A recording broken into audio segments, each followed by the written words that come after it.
തൃണമൂൽ കോൺഗ്രസിലെ പിളർപ്പിന് പിന്നാലെ ഇന്ത്യ സഖ്യത്തിനൊപ്പം ഉറച്ചു നിൽക്കാൻ കരുക്കൾ നീക്കി മമതാ ബാനർജി. മുതിർന്ന കോൺഗ്രസ് നേതാവ് സോണിയാഗാന്ധിയുമായി മമത കൂടിക്കാഴ്ച നടത്തും. വൈകുന്നേരം 4 മണിക്ക് സോണിയാഗാന്ധിയുടെ വസതിയിലാണ് കൂടിക്കാഴ്ച. വിവരങ്ങളുമായി PR അരുൺ ചേരുന്നു. അരവിന്ദ്, മമതയ്ക്ക് മുന്നിൽ മറ്റൊരു വഴിയില്ല, മറ്റൊരു ഗ്രൗണ്ടില്ല.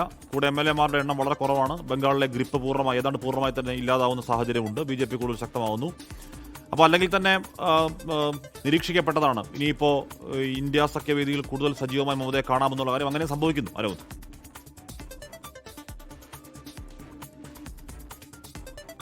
ഓക്കെ, PR അരവിന്ദാണ് വാർത്തയുടെ വിവരങ്ങൾ നൽകി. പക്ഷേ ആദിർ രഞ്ജൻ ചൗധരി അതിന് അനുകൂലമായ നിലപാടല്ലെന്ന് തോന്നുന്നു. സോണിയാഗാന്ധി മുൻകാലങ്ങളിൽ പിന്തുണ നൽകിയിട്ടും കോൺഗ്രസിന്റെ സംഘടനാ അടിത്തറ ഇല്ലാതാക്കാൻ TMC പ്രവർത്തിച്ചു എന്നും ആദിർ രഞ്ജൻ ചൗധരി അവിടെ പറയുകയാണ്. PR അരവിന്ദ് ചേരുന്നു. അരവിന്ദ്, അപ്പോൾ ഇന്ത്യ സഖ്യത്തിന്റെ പ്രധാന മുഖങ്ങളിൽ ഒരാളാവാൻ അവിടെ ശക്തി ക്ഷയിച്ച മമത തയ്യാറെടുക്കുന്നു അല്ലേ?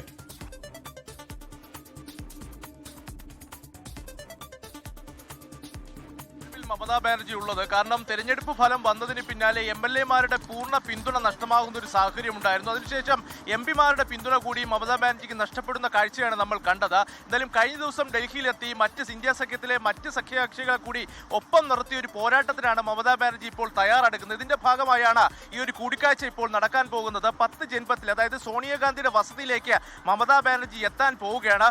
വർഷങ്ങൾക്ക് ശേഷമായിരിക്കും ഇത്തരം ഒരു കൂടിക്കാഴ്ച നടക്കുക. കാരണം കഴിഞ്ഞ ദിവസം ഇന്ത്യ സഖ്യത്തിന്റെ യോഗത്തിലെത്തിയപ്പോൾ മമതാ ബാനർജിയും സോണിയാഗാന്ധിയും കണ്ടിരുന്നു. പരസ്പരം അവർ കെട്ടിപ്പിടിക്കുന്നതെല്ലാം നമ്മൾ കണ്ടതാണ്. എന്തായാലും അതിനുശേഷം ഒരു നിർണായക നീക്കം 4 മണിയോടുകൂടിയാണ് മമതാ ബാനർജി ഇപ്പോൾ സോണിയാഗാന്ധിയുടെ വസതിയിലേക്ക് എത്താൻ പോകുന്നത്. കാരണം നേരത്തെ കോൺഗ്രസ് എടുത്ത പല നിലപാടുകളിലെയും ഇന്ത്യ സഖ്യത്തിലടക്കം എതിർക്കുന്ന ഒരു നിലപാടാണ് മമതാ ബാനർജി എടുത്തിരുന്നത്. അന്ന് മമതാ ബാനർജിക്ക് ബംഗാളിൽ അധികാരമുണ്ടായിരുന്നു, MP-മാരുടെ പിന്തുണയുണ്ടായിരുന്നു, MLA-മാരുടെ പിന്തുണയുണ്ടായിരുന്നു. പക്ഷേ ഇപ്പോൾ നിലവിൽ സാഹചര്യം വ്യത്യസ്തമാണ്. അധികാരം നഷ്ടപ്പെട്ടിരിക്കുന്നു. 58 MLA-മാർ മമതാ ബാനർജിയിൽ നിന്ന് അകന്നുപോയി. ഇപ്പോൾ മമതാ ബാനർജിയുടെ പക്കലുള്ളത് തൃണമൂൽ കോൺഗ്രസ് എന്ന പേരും പാർട്ടിയുടെ ചിഹ്നവും മാത്രമാണ്.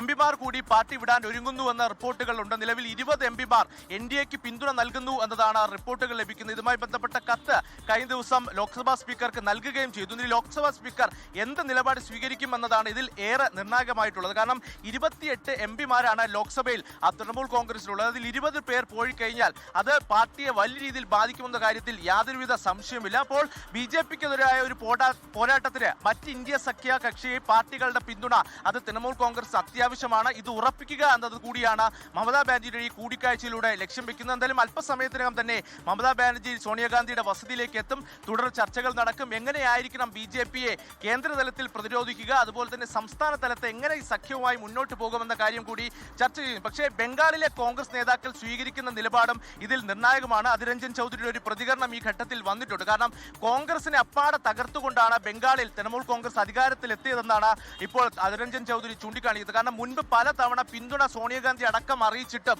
പാർട്ടി തൃണമൂൽ കോൺഗ്രസ് ഈ പിന്തുണ സ്വീകരിക്കാനോ അതിനെ അപ്പാടെ എതിർക്കുന്ന നിലപാടാണ് സ്വീകരിച്ചത്. എന്തായാലും സോണിയ നമ്മൾ മനസ്സിലാക്കുന്നിടത്തോളം മമതാ ബാനർജി ഇങ്ങോട്ട് എത്തുന്നു എന്നതാണ് നമ്മൾ മനസ്സിലാക്കുന്നത്. നിർണായകമായ രാഷ്ട്രീയ കൂടിക്കാഴ്ചയാണ്. കാരണം മമതാ ബാനർജി പലതവണ കഴിഞ്ഞ ഡൽഹിയിൽ എത്തിയിരുന്നു. അപ്പോഴൊന്നും സോണിയാഗാന്ധിയുമായോ മറ്റ് കോൺഗ്രസ് നേതാക്കളുമായോ എല്ലാം കൂടിക്കാഴ്ച നടത്തിയിരുന്നു. എന്തെങ്കിലും രാഷ്ട്രീയ പ്രാധാന്യമുള്ള ഒരു കൂടിക്കാഴ്ചയാണ് ഇപ്പോൾ 10 ജൻപത്തിൽ നടക്കാൻ പോകുന്നത്. കഴിഞ്ഞ ദിവസം ഈ ഇന്ത്യ സഖ്യ യോഗത്തിന്റെ വേദിയിൽ വെച്ച് അവർ ഇരുവരും കണ്ടിരുന്നുവെങ്കിലും ഇപ്പോൾ അവർ ഒരുമിച്ചിരുന്ന് സ്വന്തം വസതിയിലിരുന്ന് കൂടിക്കാഴ്ച നടത്താൻ പോകുന്നുവെന്ന് പറഞ്ഞത്. ഇപ്പോൾ മല്ലികാർജ്ജുൻ ഖാർഗെ കൂടി ഈ വസതിയിലേക്ക് എത്തുന്നു. എന്തായാലും വലിയ നിർണായകം. കാരണം സോണിയാഗാന്ധിക്ക് പുറമെ മല്ലികാർജ്ജുൻ ഖാർഗെ കൂടി ഇതിലേക്ക് എത്തുന്നു എന്നതാണ് നമ്മൾ മനസ്സിലാക്കുന്നത്. മല്ലികാർജ്ജുൻ ഖാർഗെയാണ്, മമതാ ബാനർജി അല്ല ഇപ്പോൾ എത്തിയിരിക്കുന്നത്. ഹാഷ്മി.